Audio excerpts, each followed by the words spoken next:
საშინაო სკოლის გაკვეთილებს წარმოგიდგენთ კომპანია Silknet.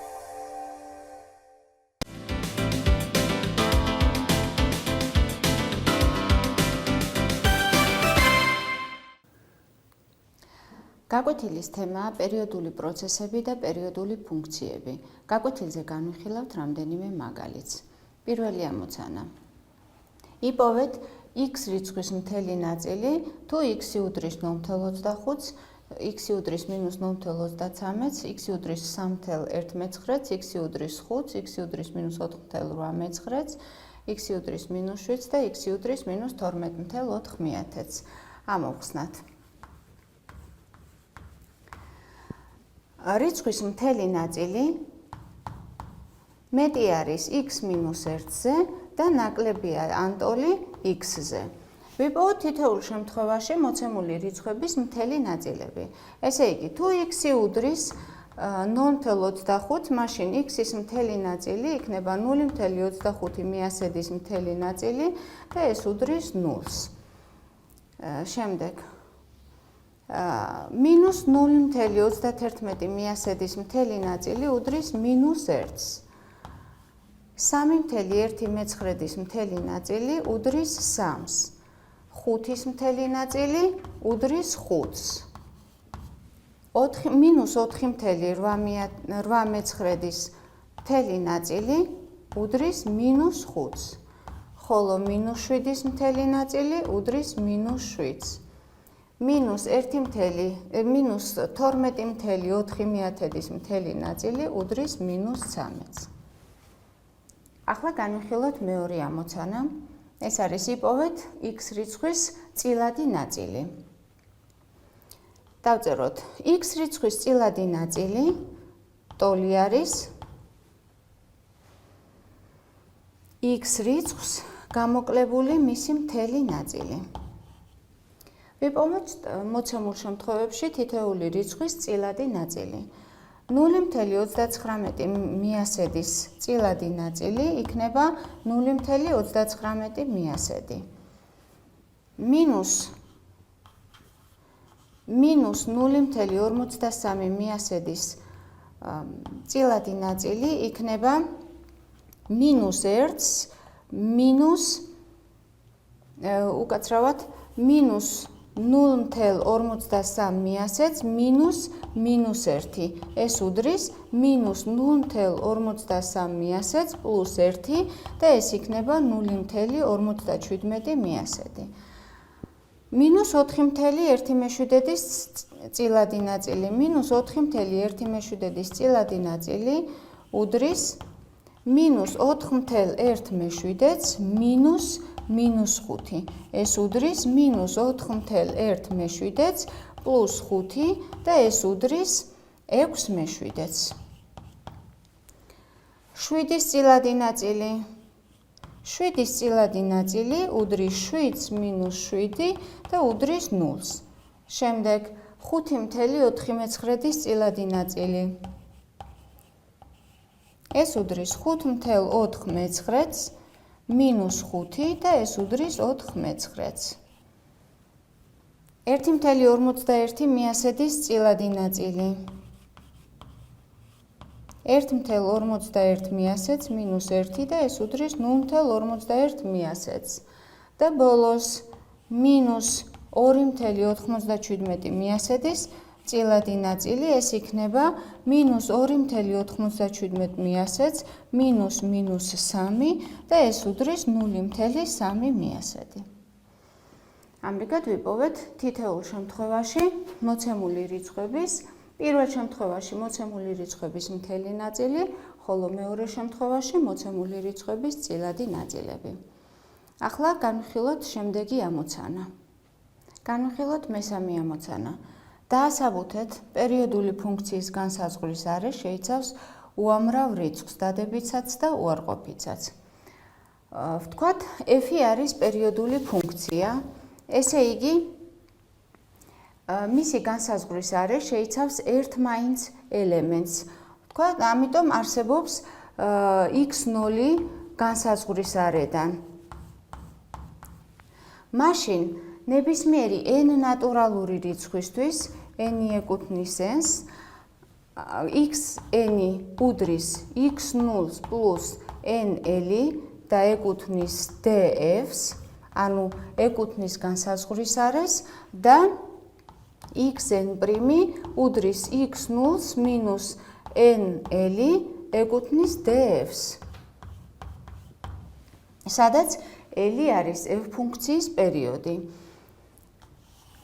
ავიღოთ x0 წერტილი და რიცხვები იქნება x1, x2, x3 და ასე შემდეგ, ასევე x1', x2', x3' და ასე შემდეგ, რომლის პერიოდი იქნება l თითოეულ შემთხვევაში.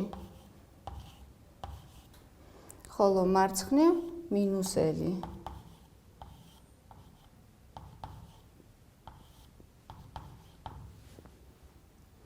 ამრიგად, თუ f ფუნქცია არის პერიოდული ფუნქცია, მაშინ მისი განსაზღვრის არე ერთმაინც ელემენტს შეიცავს, ამიტომ არსებობს x0 df სიმრავლიდან და მაშინ ნებისმიერი ნატურალური n რიცხვისთვის გვაქვს რიცხვები xn უდრის x0 plus nl და xn' უდრის x0 minus nl, სადაც l არის ფუნქციის პერიოდი და თითოეული ეს რიცხვი ეკუთვნის განსაზღვრის არეშს. ახლა დავასაბუთოთ, რომ პერიოდული ფუნქცია ყოველ თავის მნიშვნელობას ღებულობს არგუმენტის უამრავი მნიშვნელობისთვის. ესე იგი, თუ f ფუნქცია არის პერიოდული ფუნქცია, მაშინ მისი განსაზღვრის არე შეიცავს ერთმაინც x0 ელემენტს, x0 ეკუთვნის df-ს და გვაქვს ნებისმიერი ნატურალური n რიცხვისთვის xn უდრის x0 plus nl ეკუთვნის df-ს და xn' უდრის x0 minus nl ეკუთვნის df-ს. ამასთან გვაქვს ტოლობა fx0 უდრის fxn-ს და უდრის fxn'. მივიღეთ პერიოდული ფუნქცია ყოველ თავის მნიშვნელობას ღებულობს არგუმენტის უამრავი მნიშვნელობისთვის. ახლა დავასაბუთოთ შემდეგი. დავასაბუთოთ, რომ თუ fx ფუნქცია განსაზღვრულია r სიმრავლეზე და პერიოდულია l პერიოდით, მაშინ gx უდრის f(ax) ფუნქციის პერიოდია l შეფარდებული a-სთან, სადაც a ნულისაგან განსხვავებული რიცხვია. განვიხილოთ gx plus l შეფარდებული a-სთან, ეს უდრის f a გამრავლებული x plus l შეფარდებული a-სთან, ეს უდრის f ax plus l. ეს უდრის f ax და უდრის gx. ესე იგი, მივიღეთ, რომ თუ f ფუნქცია განსაზღვრულია r სიმრავლეზე და პერიოდულია l პერიოდით, მაშინ gx უდრის f ax ფუნქციის პერიოდია l შეფარდებული a-სთან, სადაც a ნულისაგან განსხვავებული რიცხვია. ახლა დავასაბუთოთ, რომ თუ l1 და l2 არის y უდრის fx ფუნქციის პერიოდები, მაშინ ნებისმიერი k და n რიცხვებისთვის k l1 plus n l2 არის ამ ფუნქციის პერიოდი. თუ l1 არის f ფუნქციის პერიოდი, მაშინ k l1-იც იქნება f ფუნქციის პერიოდი. მივიღებთ f x plus n l2 plus k l1. ესე იგი, k l1 არის ფუნქციის პერიოდი, ამიტომ ეს უდრის f x plus n l2. თუ l2 არის f ფუნქციის პერიოდი, მაშინ ნებისმიერი n რიცხვისთვის n l2-იც იქნება ფუნქციის პერიოდი. ესე იგი, f x plus n l2 უდრის fx. საბოლოოდ მივიღეთ f x plus n-l2 plus k-l1 უდრის f x plus n-l2 და ეს უდრის fx. ესე იგი, თუ l1 და l2 რიცხვები f ფუნქციის პერიოდებია, მაშინ ნებისმიერი k და n მთელი რიცხვებისთვის k-l1 plus n-l2 იქნება ამ ფუნქციის პერიოდი. განვიხილოთ შემდეგი ამოცანა. ვაჩვენოთ არის თუ არა პერიოდული ფუნქციები წრფივი ფუნქცია, კვადრატული ფუნქცია და y უდრის k შეფარდებული x-თან ფუნქცია, სადაც k ნულისაგან განსხვავებული რიცხვია. წრფივი ფუნქცია f(x) უდრის kx plus l. ვაჩვენოთ, რომ წრფივი ფუნქცია პერიოდულია თუ k ნულის ტოლია. ვთქვათ, წრფივი fx ფუნქცია პერიოდული ფუნქცია, რომლის პერიოდი არის a მთელი რიცხვი, ნებისმიერი a მთელი რიცხვი. მაშინ გვექნება f(x plus a) უდრის k გამრავლებული x plus a-ზე plus l. ეს უდრის kx plus ka plus l. ეს უდრის kx plus l plus ka. ეს უდრის fx დამატებული ka. ესე იგი, მივიღეთ, რომ თუ წრფივი ფუნქცია პერიოდულია, მაშინ ka უდრის 0-ს. a ნულისაგან განსხვავებული მთელი რიცხვია. აქედან გამომდინარეობს, რომ k უდრის 0-ს. ესე იგი, წრფივი ფუნქცია პერიოდული ფუნქცია, როდესაც k ნულის ტოლია. ახლა ვაჩვენოთ, რომ კვადრატული ფუნქცია არ არის პერიოდული ფუნქცია. დავუშვათ, რომ კვადრატული ფუნქცია არის fx უდრის ax კვადრატს plus bx plus c. პერიოდული ფუნქცია არის, რომლის პერიოდი არის l.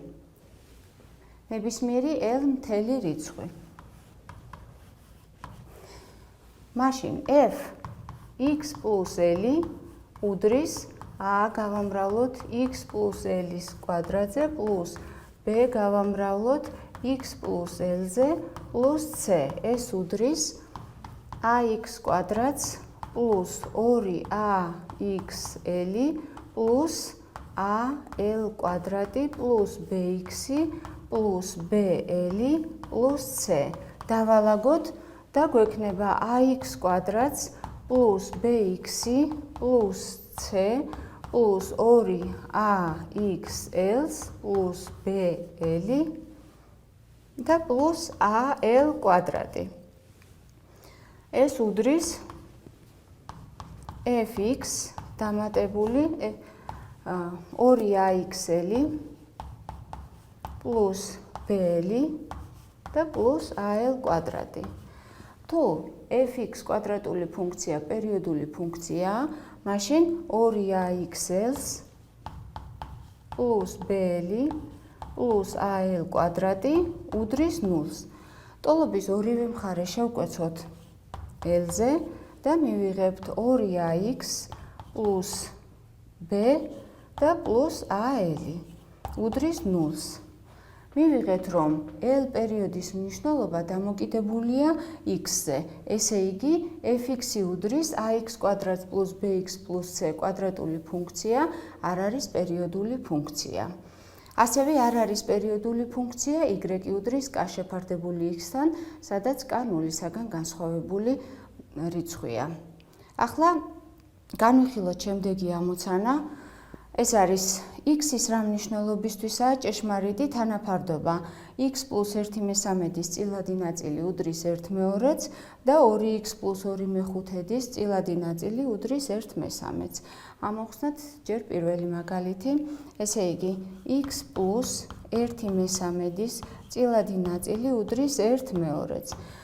მივიღეთ x plus 1/3 უდრის 1/2-ს plus m, სადაც m არის მთელი რიცხვი და x უდრის 1/2-ს minus 1/3 plus m, m მთელი რიცხვია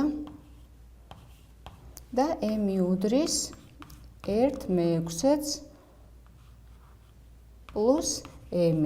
m ეკუთვნის z-ს. უკაცრავად აქ x უნდა იყოს. x უდრის 1/6-ს. ახლა განვიხილოთ მეორე მაგალითი, ანუ 2x პლუს 2/5 წილადი ნაწილი უდრის 1/3-ს. მივიღებთ 2x პლუს 2/5 უდრის 1/3-ს პლუს m, სადაც m მთელი რიცხვია. 2x უდრის 1/3-ს მინუს 2/5 პლუს m, m მთელი რიცხვია. 2x უდრის 15-ია საერთო მნიშვნელი, 5 მინუს 6 პლუს m, m მთელი რიცხვია და 2x უდრის მინუს 1/15-ს პლუს m. m ეკუთვნის z-ს და მივიღეთ x უდრის მინუს 1/30-ს პლუს m შეფარდებული 2-თან, სადაც m მთელი რიცხვია. განვიხილოთ შემდეგი ამოცანა. რა თვისებები შეიძლება ჰქონდეს ან არ ჰქონდეს პერიოდულ ფუნქციებს. პერიოდული ფუნქცია არ შეიძლება იყოს ზრდადი ან კლებადი, რადგან თუ f ფუნქცია არის პერიოდული ფუნქცია, რომლის პერიოდი არის l, მაშინ x0 ეკუთვნის df-ს, x0-ისთვის გვაქვს x0 მეტია x0-ს მინუს l-ზე და ნაკლებია x0-ს პლუს l-ზე. ამასთან f x0-ისა უდრის f x0-ს პლუს l და უდრის f x0-ს მინუს l. ესე იგი, პერიოდული ფუნქცია არ შეიძლება იყოს ზრდადი და არ შეიძლება იყოს კლებადი. და პერიოდულ ფუნქციას ან არ გააჩნია ნულები, ან თუ გააჩნია ნულების უსასრულო რაოდენობა აქვს.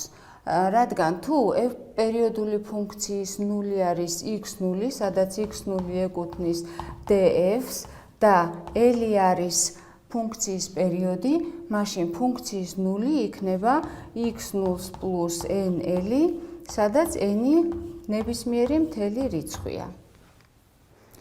ამრიგად, გაკვეთილზე განვიხილეთ პერიოდული ფუნქციები, ვაჩვენეთ პერიოდული ფუნქციების თვისებები, თუ რა თვისება შეიძლება ჰქონდეს პერიოდულ ფუნქციას და რა თვისება არ შეიძლება ჰქონდეს პერიოდულ ფუნქციას. ამით გაკვეთილი დასრულებულია. გმადლობთ ყურადღებისათვის. გისურვებთ წარმატებებს.